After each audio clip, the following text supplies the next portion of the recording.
No se sabe con exactitud cuándo los tarahumaras habitaron el noroeste del estado de Chihuahua.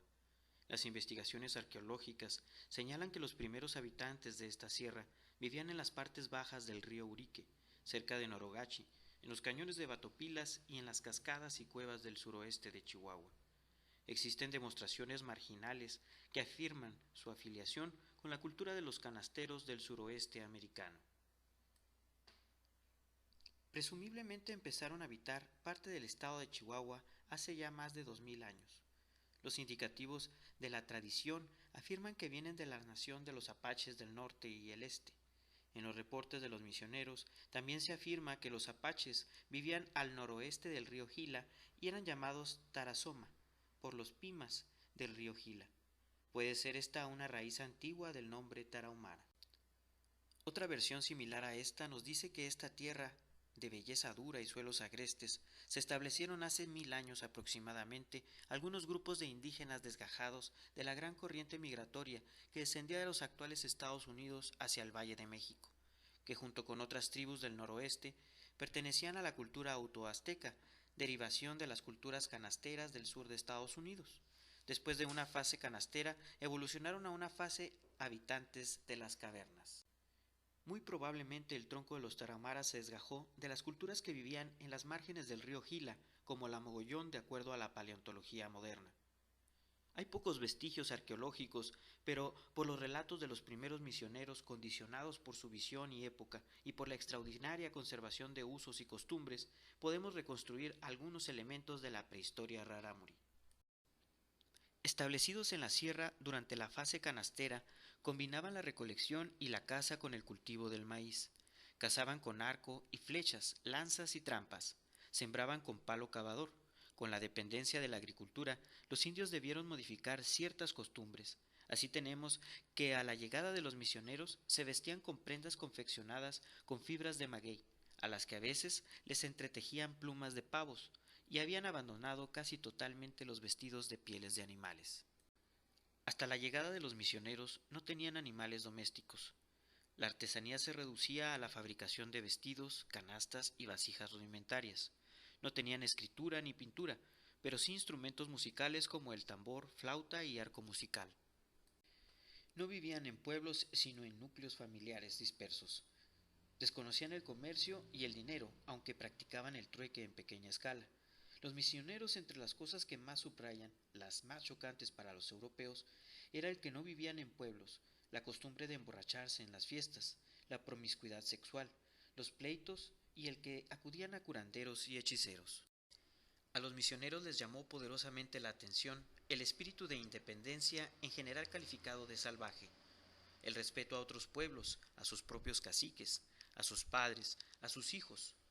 Otro de los valores registrados por los misioneros fue la hospitalidad y generosidad. Se menciona frecuentemente la honradez como sobresaliente en estos indios. No tenían ídolos ni sacerdotes, pero sí hechiceros y ritos de curación. La realidad daba pie a una clara distinción entre magia y religión. Primeros contactos, siglo XVI. La expansión económica europea, española y portuguesa del siglo XVI, en parte justificada por la Iglesia y las competencias desmedidas, nacionalistas, precisaban de recursos y de la acumulación de estos. Para ello, se articularon políticas económicas rentables en los pueblos conquistados, con métodos en nada refinados, que rayaron en lo atroz e inhumano.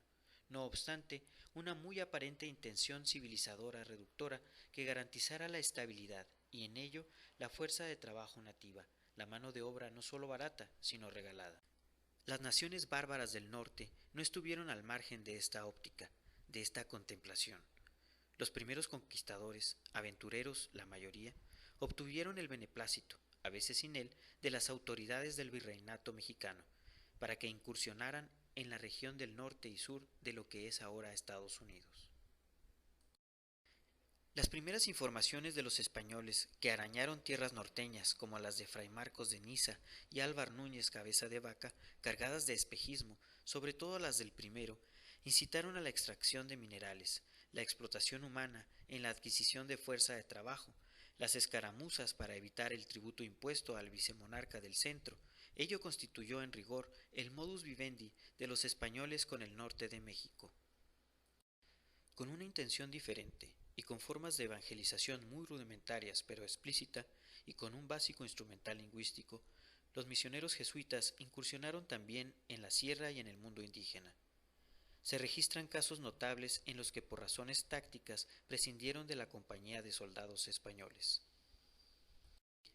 De estos acontecimientos históricos podemos deducir que también alrededor de los reales de Minas se empezó a estructurar el pueblo mestizo, aunque tal estructuración no fue siempre unidimensional, porque las condiciones humanas, trabajo asalariado y las condiciones geográficas, Sierra Barranco, y la posibilidad y rentabilidad de las minas eran diferentes. La evangelización de la amplia zona llamada Tarahumara, conformada por varias etnias, empieza en la región de Chinipas, que por criterios no tanto lingüísticos sino geográficos se le denominó parte de la Tarahumara Baja, conformada por indios chinipas, guasapares y guarojíos. La expedición de Francisco de Ibarra llega en 1564 hasta Santa Bárbara, Indé y El Conchos. En 1589, después de la resistencia en el fuerte Carapoa, incursionan en la región de Chinipas y hacen su entrada a territorio indígena ese mismo año. En 1590 hacen su segunda entrada y se acompañan de los primeros sacerdotes jesuitas, Gonzalo de Tapia y Martín Pérez. La tercera se realiza un año después y en la cuarta ya entra a Chinipas el primer jesuita, Pedro Méndez. La comanda el capitán Diego Martínez de Urdaide. Las primeras rebeliones indígenas empiezan en Topía, Cacaria y Cuencamé, provenientes de la provincia de La Guadiana, hoy Durango.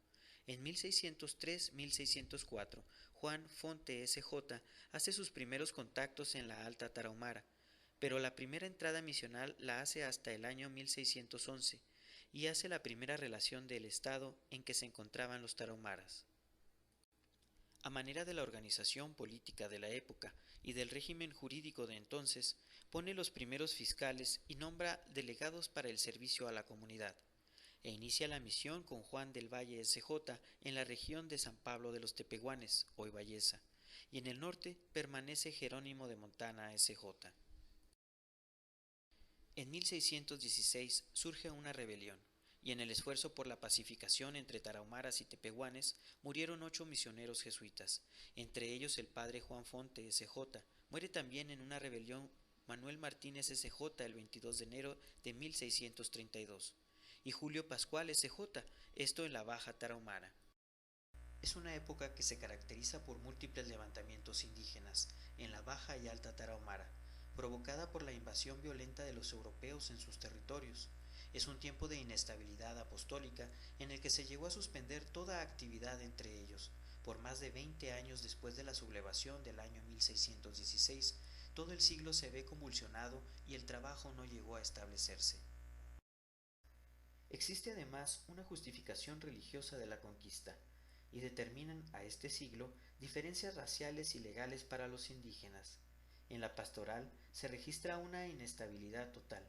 Por su parte, los misioneros ante la realidad y las causas de las rebeliones aprenden nuevos caminos de aproximación al indígena, y es lo que va posibilitando después de la mitad del siglo cierta expansión misionera. El proyecto jesuítico de conversión y evangelización se divide en dos grandes momentos. Se pretendía en un principio que los grupos dispersos forzosamente se concentraran en los pueblos para emprender la tarea evangelizadora.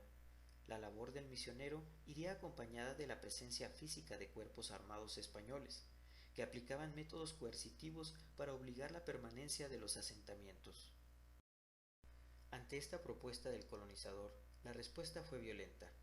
La segunda opción es que no se obligó a los indígenas a la vida sedentaria, y estos respondieron con su trabajo y asistencia a los rituales sacramentales y de doctrina de manera constante, sin hacer uso de la violencia.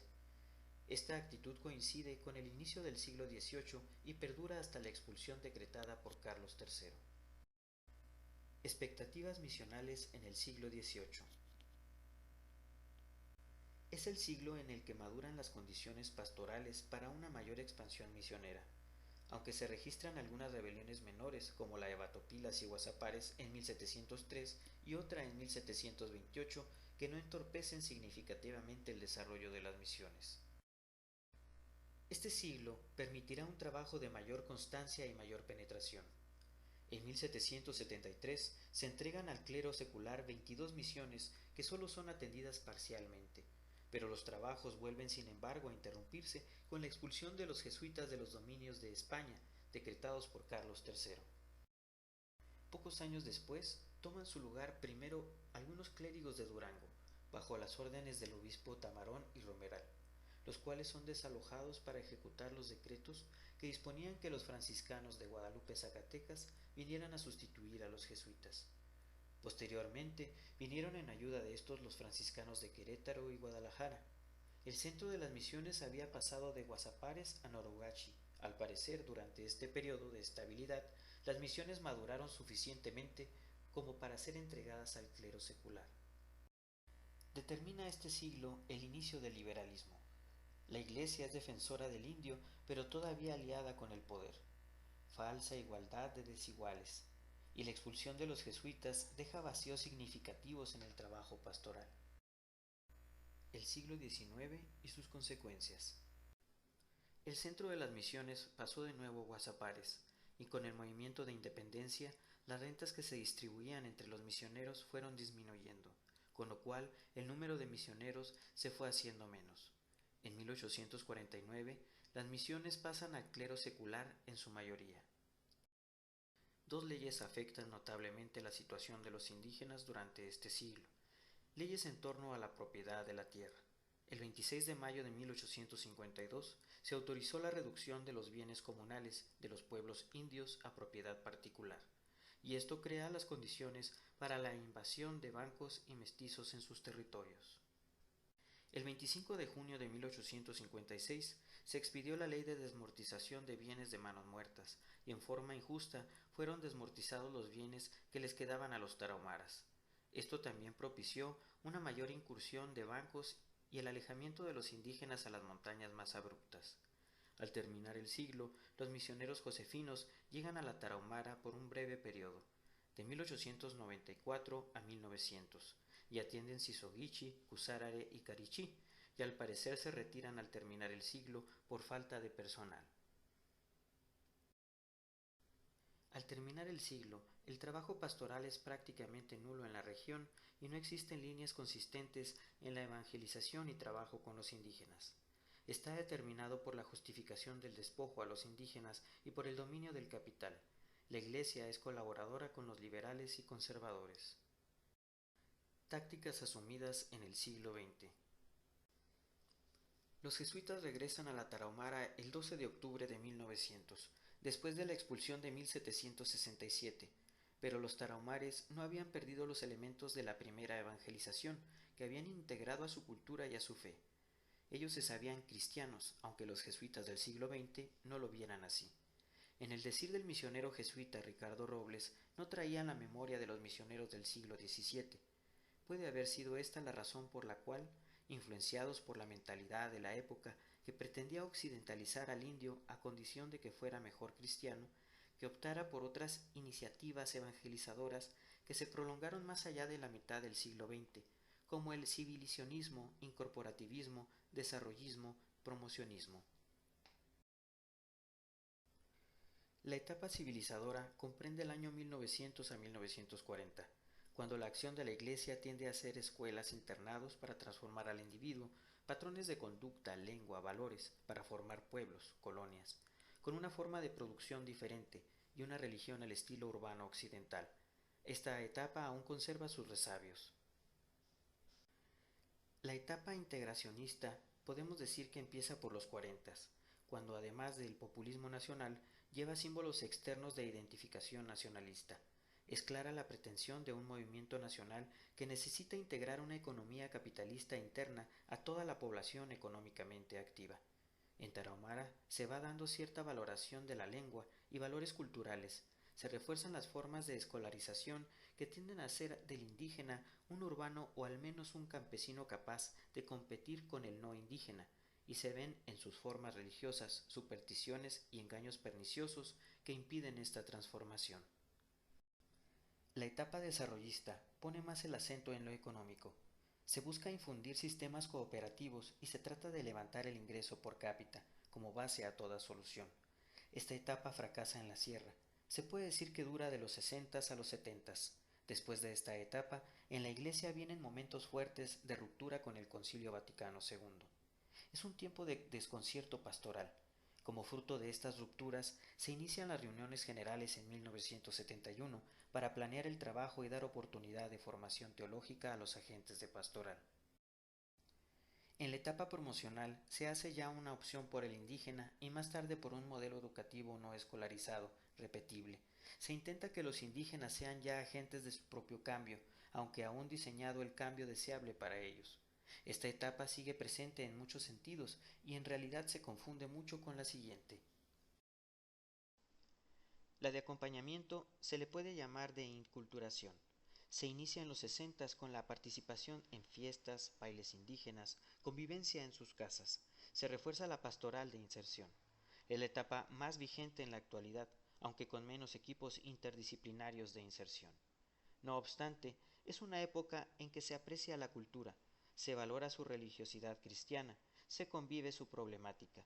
Aquí se inscribe la opción del vicariato entre las culturas indígenas. Las primeras tácticas e iniciativas fueron atenuadas con cortesía por el pueblo indígena y los llevó frecuentemente a ocultar ritos y formulaciones de su fe, pero ello no logró desarraigar la tarahumarización del cristianismo realizada siglos atrás, sin duda imperfecta, pero avalada por su vida relacional social. A partir de 1950 hubo otros acontecimientos en la historia de esta iglesia que permearon y fueron configurando el estado de la iglesia actual. Ya desde 1937 se había anexado a la misión parte territorial del distrito Mina, Guadalupe y Calvo y Chinatú, y a la vez cedía a la arquidiócesis de Chihuahua, Cajurichi, Nonuaba y Carichí. En 1950 vuelve a aumentar su territorio en la ya Misio Siu Yuris, anexándose Chinipas, Batopilas y Carichí. Era en ese entonces don Salvador Martínez Aguirre, S.J., el nuevo superior eclesiástico, por su iniciativa para cimentar la iglesia autóctona con la formación del clero nativo es fundado en Carichí en el año de 1953 el seminario diocesano. En 1971 es ordenado el primer sacerdote diocesano y para lograr una mayor cobertura educativa, prioridad en esta época, se funda también las escuelas radiofónicas en 1958. El 8 de septiembre, Salvador Martínez S.J. es nombrado primer obispo del Vicariato Apostólico de la Tarahumara. Y para extender el radio geográfico de la evangelización, haciendo uso de medios de comunicación más modernos, el padre Rubén Leaños, Ernesto Uranga S.J., inicia la aviación en el vicariato, motivados por una mayor eficacia en los trabajos pastorales. Bajo la iniciativa del padre José Yaguno S.J., empiezan a surgir áreas de investigación y a darle prioridad a los proyectos de inserción. Es nombrado por la Santa Sede el segundo obispo de la Tarahumara en 1975. Da inicio a las primeras reuniones de planeación pastoral. Convoca el primer sínodo diocesano. En su episcopado se retoman y unifican experiencias históricas inculturadas. Se da un impulso decisivo a la participación de los agentes de pastoral y equipos en el llamado proyecto indígena Cosmovisión, Fiesta, Danzas, Experiencias de Fe. Insiste en el aprendizaje de la lengua rarámuri y ódame y se hace ya una opción por las culturas indígenas. Se aprueba el ritual indígena y se crea la Comisión de Derechos Humanos. El obispo José A. Yaguno S.J. fallece el 26 de febrero de 1992 y la iglesia de Tarahumara permanece sin obispo durante 2 años. Se nombra provicario de la misión al padre Gilberto Alvarado. Desgraciadamente estos 2 años de ausencia de obispo provoca conflictos internos dentro de la misión, por las expectativas creadas ante el fallecimiento de José Yaguno S.J. Algunos agentes de pastoral deseaban que el gobierno de la misión lo siguiera ejerciendo los padres jesuitas, mientras que otros afirmaban que las condiciones actuales requerían ya de un gobierno diocesano. Al finalizar su periodo y erecta, ya la diócesis de Parral es entregada a la misma a la parroquia de Guadalupe y Calvo. En 1994, el Vicariato Apostólico de la Tarahumara se le da el nombre de Diócesis de Misión, por no cumplir con 3 requisitos exigidos por la Santa Sede: ser autosuficiente económicamente, contar ya con un laico adulto y por el escaso clero nativo. Ese año es nombrado José Luis Divildox Martínez, obispo diocesano de la Tarahumara. da continuidad a la línea de acción indígena y se empieza con fundamento en esbozos anteriores a sistematizar un estudio histórico-cultural de las diferentes tipologías de mestizos, serrano, barranqueño, de la llanura. Parece que el mestizo empieza a ser entendido no en oposición al indígena. Es un tiempo de transición del poder eclesiástico ejercido anteriormente por los jesuitas y ahora por un obispo diocesano. La catedral del antiguo centro de misiones, Sisoguichi, se transfiere a Huachochi. José Luis de Vildox deja la diócesis de Tarahumara a principios de 1995. Mientras la Santa Sede nombra a un nuevo obispo, queda como administrador de la misma tan solo por unos meses el presbítero Gabriel Parga Terrazas. Hubo un ligero implemente del clero diocesano por sacerdotes invitados de San Luis Potosí y por una congregación religiosa. La iglesia en Tarahumara continuó su curso normal porque las iglesias no se consolidan definitivamente. Solo se van perfeccionando en el tiempo, son pues instituciones históricas. En marzo de 1995 asume el gobierno de la diócesis don Rafael Sandoval. Se da a la tarea de conocer parte del vasto territorio tarahumara, a participar en las parroquias en sus fiestas patronales, a la tarea de conocer más profundamente a los agentes de pastoral, sus júbilos, sus problemáticas, sus esperanzas, y le preocupa sensiblemente la situación de los formados al sacerdocio, el seminario. Hace cambios de personal, a nuestro juicio demasiado apresurados, razón que trajo consigo inconformidades de los agentes mismos. El manejo positivo de los errores de perspectiva termina por hacernos aprender de ellos. Posteriormente, con un diálogo marcado por la prudencia, empieza a subirse a este tren en marcha, de la iglesia en Tarahumara. Se asumen las planeaciones pastorales locales. En base al análisis de la realidad y con el método pastoral profético, se renueva el plan pastoral diocesano. El estado de Chihuahua se convulsiona por la presencia aún más densa del narcotráfico y sus secuelas.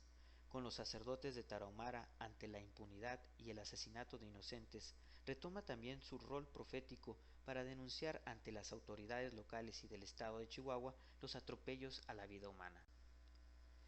En su gobierno aumenta el personal en la diócesis con nuevos agentes de pastoral, algunos de su propia congregación, sacerdotes diocesanos y diáconos de San Juan de los Lagos de Aguascalientes y congregaciones femeninas foráneas. Y con nostalgia para muchos es en este periodo, más que en otro, en el que se va sintiendo para sacerdotes, religiosas y laicos mestizos e indígenas una ausencia de los jesuitas en la Sierra Tarahumara. Disminuyó considerablemente su número, entregan algunas parroquias que luego son asumidas por sacerdotes diocesanos. Socialmente es el tiempo de la llamada globalización, el aumento de sofisticados medios de comunicación, de vías asfaltadas, del preocupante desastre ecológico, auge del narcotráfico, migración indígena y mestiza a gran escala, proliferación del turismo irrespetuoso. En la sociedad indígena se rompen ejes nucleares de la cultura como el patrón de asentamiento, y se debilitan algunas instituciones como la del Corima.